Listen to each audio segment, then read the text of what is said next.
What is the most important skill that an Agile product owner needs? And how do you improve it? Well, it's a skill called influence. Hi, my name is Tim McDermott and I'm a senior IT project manager. And I live in a very beautiful city where there's lots of beautiful outdoor things to do all the time. So behind me is the boat yard, or the marina here. I'm actually on Davis Island at the airplane park next to this island has its own executive airport. I guess a lot of rich executives live here, and then they have their boat yard right behind me. So it's a very beautiful spot to come and visit on a Sunday. Nice and warm and sunshine. Getting a good day to shoot a video.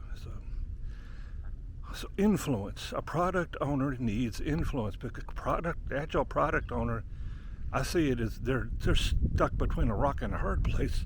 They're stuck between the stakeholders, and most of them they have no power or authority over, and they have to keep the stakeholders happy, and then they have to work with the development team, and the development team does not report to them in any way, shape, or form.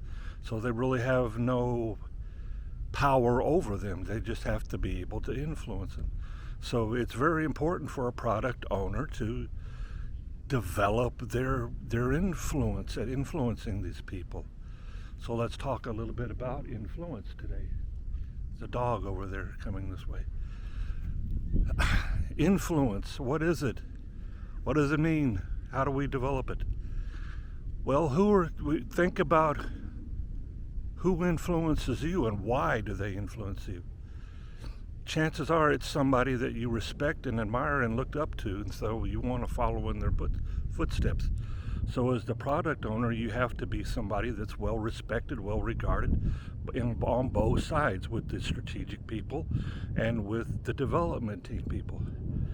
You have to kind of live in both worlds and have a little bit of expertise in both worlds in order to have influence over both people, so that they'll follow you. So a good skill to work on for influence is empathy. Empathy kind of starts with listening to people. They believe that you're interested in them if you listen to them. Don't just be somebody that says that you do this, you do that, you do this. Don't be a taskmaster too much. Go into most meetings with an open mind and with an open heart, etc.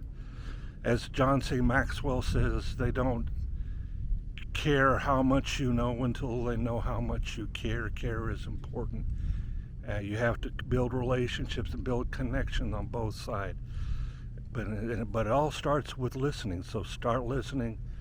Start respecting the people around you and the other teams, etc., and treating them kindly, nicely, and respectfully, and reciprocity will come back to you, and they'll do the same for you. So that's empathy. That's the power of empathy. And we talked a little bit again about expertise. You got to have some experience on both sides, pretty much. For me, with the dev team, they respect me greatly, because they know I started out as a developer myself and worked my way up. So they know I have the experience, and therefore I have influence over them. They will let me influence them. So, but the product owner has to have expertise on both sides. The product owner, you need to make sure that your knowledge of the market is strong. Keep up to date with what's going on in the market for this product. And then for a product owner, they have to know the stakeholders and have good, strong relationships with them. The stakeholders need to respect the product owner. So you need to be somebody that they will respect.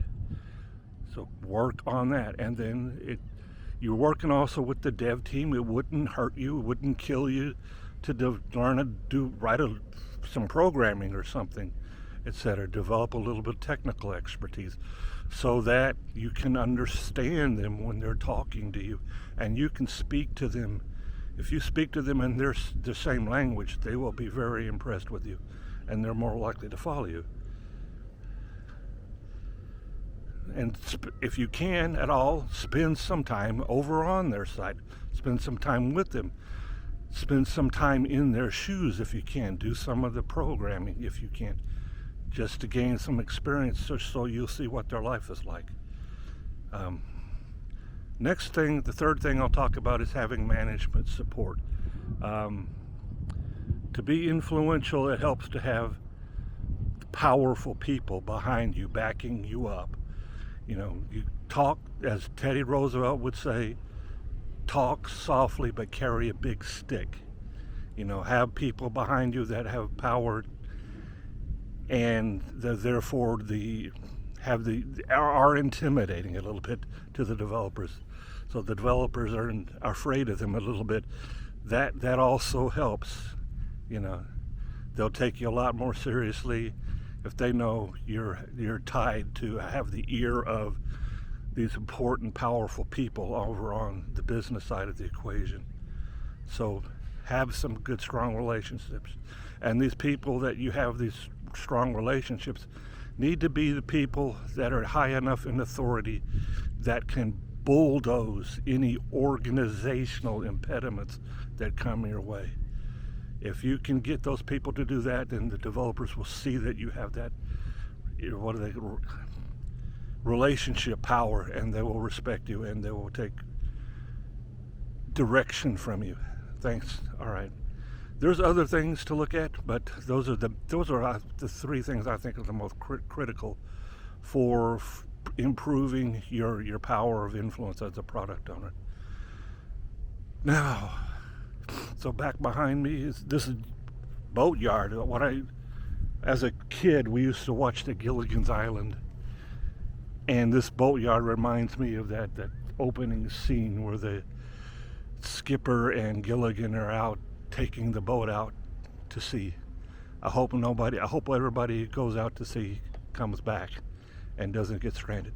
Thank you all very much. If you liked the video, please click on like. Please share the video with your friends. If you have any questions, put them in the comment section. Thank you all very much.